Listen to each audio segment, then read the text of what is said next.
Babylon, 4,000 years ago, a farmer kneels in the dust outside a courthouse. Behind him, his son stands silently next to a clerk. The harvest failed. He cannot pay. The law takes his son instead, collateral. This is not a story about money. It's about the single most dangerous financial promise. We call it interest.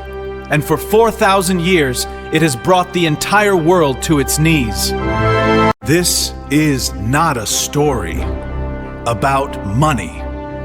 It's a story about a promise, the single most dangerous promise humans ever invented.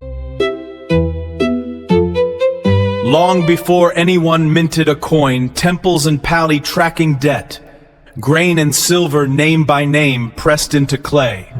Around 1750 BC, King Hammurabi tries something new. He doesn't just record debt, he cages it. Carved into a 7th pillar of black stone, his laws set a hard ceiling, no more than 20% interest in silver and grain. Break it, and the lender forfeits the entire loan. Why bother? Because Hammurabi had already watched what happens without a ceiling. He issued 4 Sebit clean slate decrees in his reign, wiping out ordinary people's debts by royal order. Not generosity, damage control. Left unchecked, debt cost farmers their land and families their children. Interest, from its very first appearance in human history, was strong enough to break a family apart. Jump forward 3,000 years, and the problem is almost identical.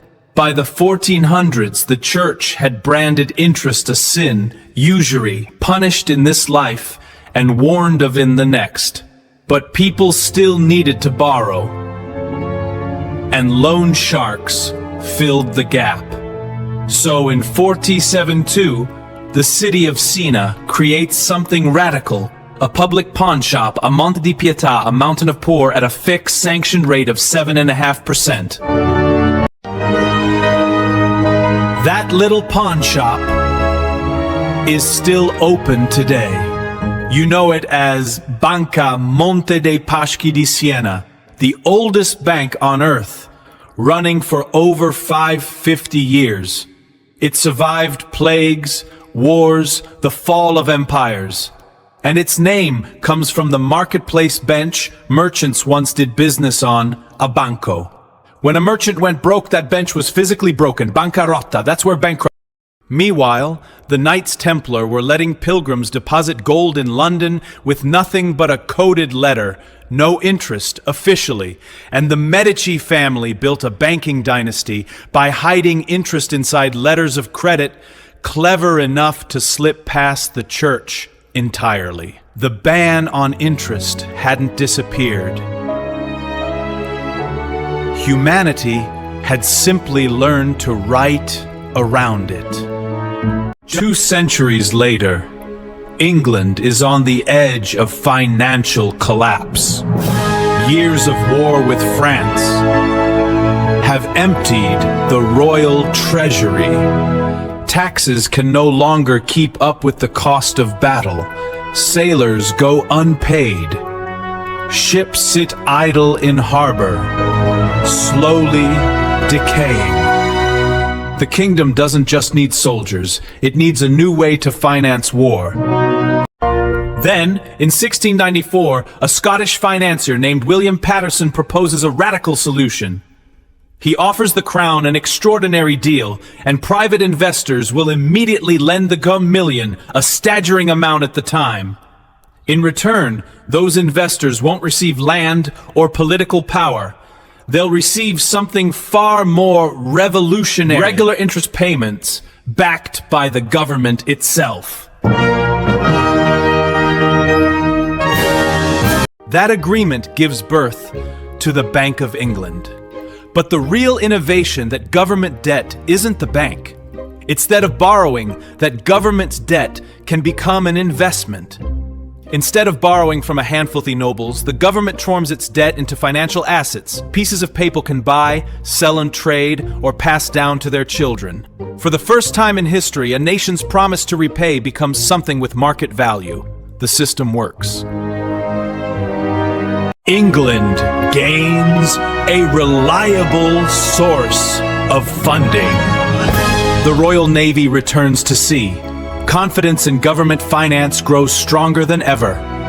Before long, other European kingdoms begin copying the same model. Within a century, government bonds and central banks become the invisible framework supporting modern states. And from that moment on, wars, empires, and eventually entire on taxes, credit, and the power of financial markets. Cross the Atlantic, and it turns violent. For most of the 1800s, America has no central bank. Thousands of private banks print their own paper money, backed by whatever gold happens to be in the vault that week, often not much. The result? Panics. On a schedule 1,819, 1,837, 1,873, 1,893. A bank run isn't rare in this era. It's practically tradition. Then 1,907. A failed scheme to corner the copper market nearly drags down the entire financial system. The one thing that stops total collapse isn't a government, it's one man. Financier J.P. Morgan locks the country's biggest bankers in his study and refuses to let them leave until they agree to bail out the system with their own money. It works. Finally, in December 1913, Congress passes the Federal Reserve Act.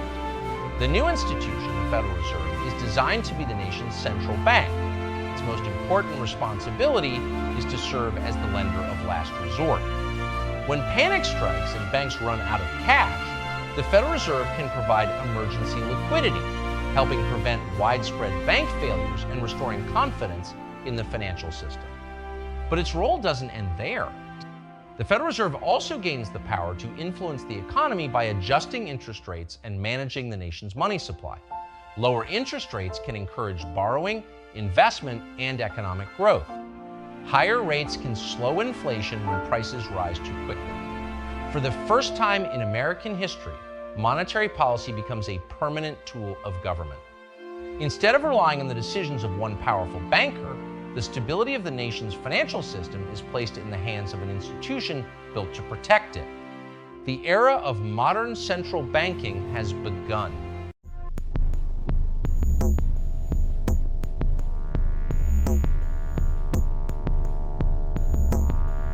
New York, 1,949. Businessman Frank McNamara finishes dinner, reaches for his wallet, it's not there.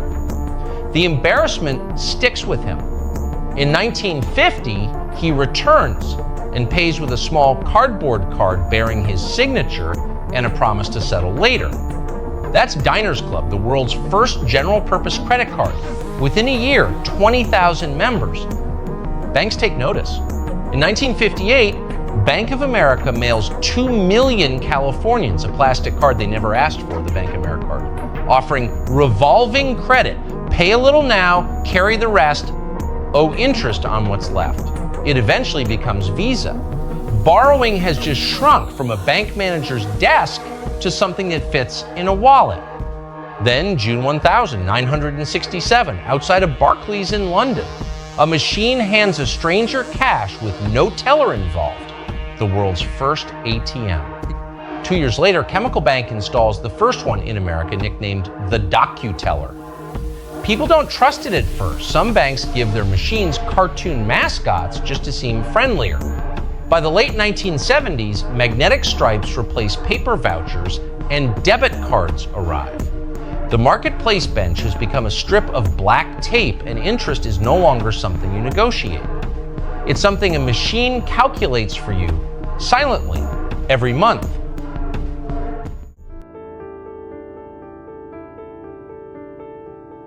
The 15th of August, 1971, President Nixon appears on national television and severs the chain binding money to metal for centuries.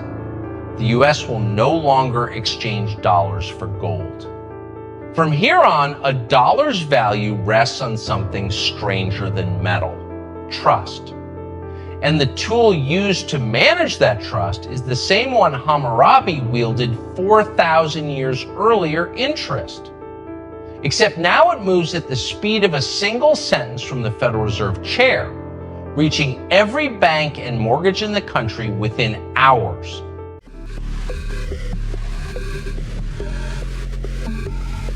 By the 2000s, banking has gone almost invisible. Direct deposit, online transfers, money reduced mostly to information.